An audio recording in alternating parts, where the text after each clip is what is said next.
మనుషులమైన మనకు మరణం అనేది తప్పక సంభవిస్తుంది. దాన్ని ఆపగలిగినటువంటి జ్ఞానం కానీ ఇంకోటి కానీ ఎవ్వరికీ లేదు. అది దేవుని చేతిలో ఉంది. ఆయన ఎప్పుడు పిలిస్తే అప్పుడు ఎక్కడున్నా సరే వెళ్ళిపోవాల్సిందే. అది దీంట్లో ఉన్న దాంతో సమానం, వదిలేసి వెళ్ళిపోవాల్సిందే. మనకంటూ ఒక స్వాస్థ్యం అనేది ఉంది అంటే అది పైన పరలోకంలోనే. ఈ మరణాన్ని తప్పించుకోవడం ఎవరి వల్ల కాదు. ఫర్ ఎగ్జాంపుల్ కరోనా టైంలో ప్రసిద్ధిగాంచినటువంటి గాయకులు ఎస్పి బాలు గారు జస్ట్ ఊరికే జలుబు చేసిందని హాస్పిటల్లో జాయిన్ అయ్యారు. అంతే, ఎన్నో కోట్లు ఖర్చు అయ్యాయి, డెడ్ బాడీని ఇచ్చారు.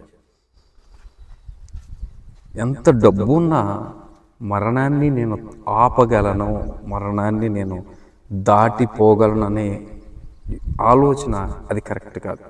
మరణం ఆపలేదు, అది మన చేతిలో లేదు. ఇంకో మరణం ఉంది, అది ఆపగలిగినటువంటి సామర్థ్యం మన చేతిలోనే. అవునా, ఇంకో మరణం ఉందా? అది ఎట్లాగా? అవును. ఇది మానవ మాతృలుగా పుట్టిన ప్రతి ఒక్కరూ కూడా మరణించక తప్పదు. ఓకే, అయిపోయింది. మహా అయితే 70 సంవత్సరాలు బతుకుతాం, 80 సంవత్సరాలు బతుకుతాం, అయిపోయింది, క్లోజ్. తర్వాత అసలు జీవితం అనేది ప్రారంభమవుతుంది. 70 సంవత్సరాలు దాటిన తర్వాత చనిపోతాం కదా. చనిపోయిన తర్వాత నుంచి అసలు జీవితం స్టార్ట్ అయింది. ఈ చనిపోయిన తర్వాత కూడా మనం బ్రతికే ఉండాలి అని అంటే ఈ చనిపో క్రితమే మనం దాన్ని సంపాదించుకోవాలి. ఎస్, ఈ సహజ మరణాన్ని పొందక క్రితమే మనం దానికోసం ప్రిపరేషన్ అయి ఉండాలి. సంవత్సరం అంతా కష్టపడి చదివిన తర్వాత పబ్లిక్ ఎగ్జామ్ రాసి పాస్ అవ్వకపోతే ఫెయిల్, సర్టిఫికెట్ రాదు, వేరే కాలేజీలో జాయిన్ చేసుకోరు, వాల్యూ ఉండదు. కాబట్టి ఈ భూమి మీద బ్రతికినంత కాలం కూడా మరొక జీవితాన్ని సంపాదించుకోవడానికి మనం పడే ప్రయాసే ప్రిపరేషన్. కాబట్టి పిల్లరా, ఈ భూమి మీద ఎన్ని సంవత్సరాలు మనం బ్రతికేమన్నది, ఎలాగ బ్రతికేమన్నది, ఎన్ని చైన్లు వేసుకున్నాం, ఎన్ని భూములు కొన్నాం, ఎన్ని బిల్డింగ్లు కొన్నాం అన్నది అది లెక్కలోకి రాదు. కానీ పైన ఉన్నటువంటి మరొక జీవితాన్ని సంపాదించుకోవడానికి మనం ఎంత కష్టపడ్డాము, ఎంత ప్రయాసపడ్డాము, దాన్ని సంపాదించుకోవడానికి మనం పాస్ అయ్యామా లేదా అనేది ముఖ్యమైన విషయం.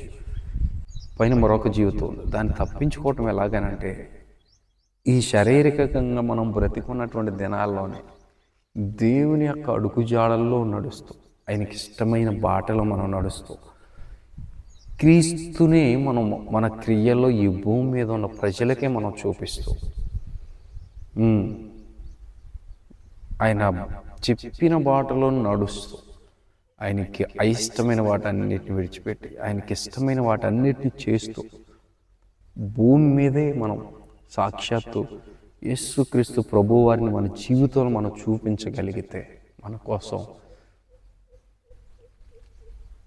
మరొక జీవితం, పరలోకం, పట్టణం సిద్ధంగా ఉంది. కాబట్టి ప్రియులరా, దాన్ని సంపాదించుకోవాలి, దాన్ని తప్పించుకోవడం, ఆ మరణం తప్పించుకోవడం మన చేతిలోనే ఉంది. కాబట్టి ఈ మరణం ఎవరి వల్ల తప్పించుకోవడం ఎవరికే సాధ్యం కాదు, ఎవరి వల్ల కాదు కూడా. ఎప్పుడు పిలిస్తే ఎక్కడున్నా సరే దేవుడు పిలిచినప్పుడు వెళ్ళిపోవాల్సిందే. రెండో మరణాన్ని తప్పించుకోవడం కోసం మనం సిద్ధపడదాం.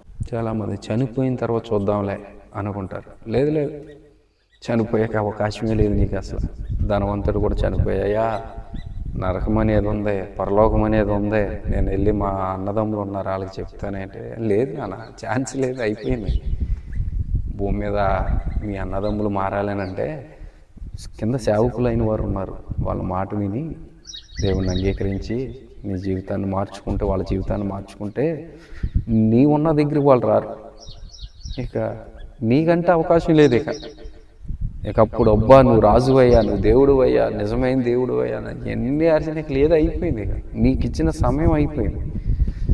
కాబట్టి ప్రియులరా, దేవుడు మనకి ఇచ్చిన సమయాన్ని మనం సద్వినియోగం చేసుకుని ఆ సమయంలోనే దేవుణ్ణి అంగీకరించి ఆయన చెప్పిన బాటలో నడిస్తే పరలోకం చేరగలుగుతాం.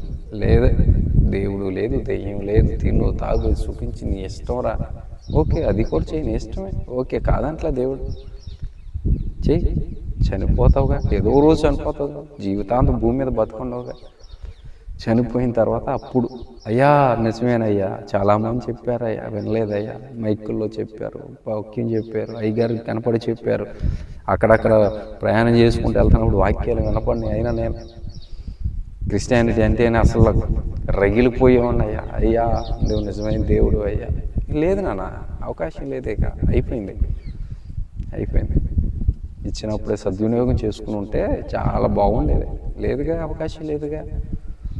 కాబట్టి ప్రియులారా, బ్రతుకుండగానే మనం ఏదైనా చేయాలి. ఆ పైన నరకం అనేది ఉంది, యుగ యుగాలు ఆరని అగ్ని, దాన్ని తప్పించుకోవడం ఎవరి వల్ల కాదు. కాబట్టి అది తప్పించుకోవాలంటే మన చేతుల్లోనే ఉంది. అదో పెద్ద బండలు తిరగదీయటం కాదు, లక్షల కోట్లు ఖర్చు అవ్వవు. ఆయన చెప్పినట్లుగా మనం నడిస్తే చాలు, అంతే. పైన పరలోకం మన కోసం సిద్ధపడడం ఇక మందే కదా.